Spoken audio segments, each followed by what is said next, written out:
Welcome back to Tech Garage, brought to you by RockAuto.com.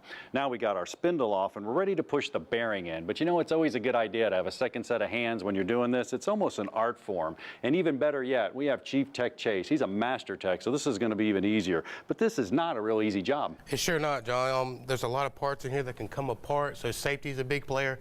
Couple more hands, couple more set of eyes makes a big difference. It really does. And you know, we got a couple of options. Brian made such short work of taking that spindle off. We're going to go ahead and do it on our Woodward Fab press. Now they sent over a brand new press. We're going to give it a test run and should work really easily. I love that product, number one. Now you can also go down and you can get a set like this one right here. Now this just does it on the car, a little more difficult. There's a whole adapter set. You just got to go through the adapters. But whenever you're pushing a bearing, man, we have a whole array of adapters and things. We want everything level. We want everything perfect. So step number one, well, what we had to do, first thing we had to do is actually pull the actual hub bearing out of there, the whole hub itself with the tire bolts to it.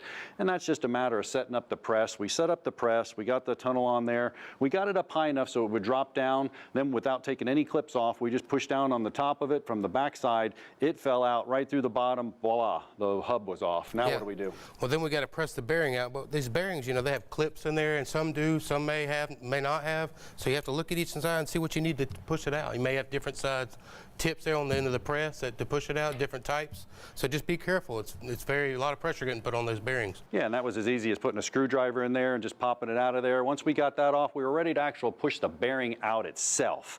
Now, to do that, we wanted to make it perfectly level. So we got a little tube, we put it on there. Our adapter fit right on the outside of the bearing, but not enough where it's going to actually rub the housing. A couple of presses, we got the press straight, we got it going, we pressed it down, bearing popped right out the bottom, bam, there it was in our hand. Yep.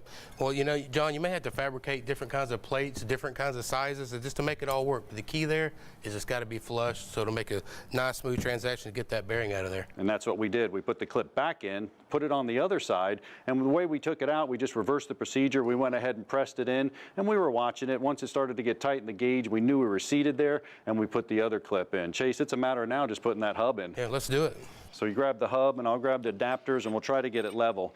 Now what I did, I actually took a bolt and I put it in here where the actual steering stop was. Why'd I do that? Once again, to get this thing perfectly level, went down, welded up a little piece here that I can put on there. So now I want to get down here and I want to look. I want to make sure this thing's looking pretty level because we have our clips in and we're going to push that hub back in there, all the way back in there. And once we do that, this is one of the most critical steps here, okay? And why is that? Is because now we have a chance to separate and push that bearing and do some damage. So once you got it straight, you hold it. You ready? Yeah, I think I'm ready. Okay, I'm gonna bring it down. Now this is nice. We got our handle right over here. We got our 20-ton Woodward Fab press. Got a gauge right up here I can watch. Starting to go down. There it goes, man, just like butter. All right, so it's going down, it's seated. Great. All we need to do now is just finish pressing this thing, get it over to Brian, get it back on the car, man, this thing's going to be like new. Well, while those boys are working the magic over there, I took a few extra minutes to look around and do a really good visual inspection in here while I can see everything. Keep in mind, the condition of that bearing was rough. So I'm looking for any type of obvious damage here on the control arm. No chips or fractures or anything that I can see. I think we're okay, but take a few minutes and do that. One bonus piece of information, I found the serpentine belt's in pretty rough shape. We're gonna need to replace that. But John, that thing looks awesome. I'll tell you what, it doesn't look awesome. Actually, you hear no noise, which is a good thing. Tremendous. It's in there, you got a little bit of tension, which is great. Everything's ready to go. We put the turn stop back in. Perfect. It's a matter of just reversing the procedure. So yep. if you hold that CV axle, I'll try to get it splined in. Perfect. Look at that. Perfect. Come over Set here. it down on that ball joint. Sit it down right there. Nicely done. Look at that. Let's get a nut on there. Okay.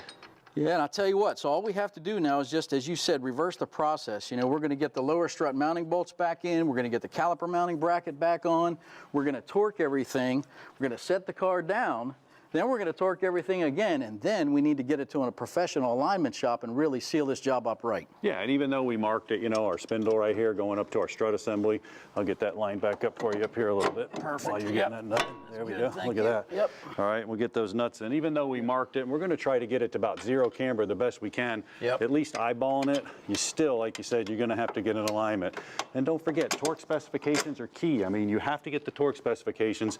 This is what's holding your wheel on, man. I mean, yeah. this is It's whole a assembly. big deal. It Yeah, really is. This made a big difference. I'll tell you what, Brian, you had mentioned serpentine belt. Yeah. Well, today, when we go to Project M&M, we're going to look at the accessory belt drive system, and we're going to change the serpentine belt. So stick around. There's plenty more. Tech Garage, presented by RockAuto.com.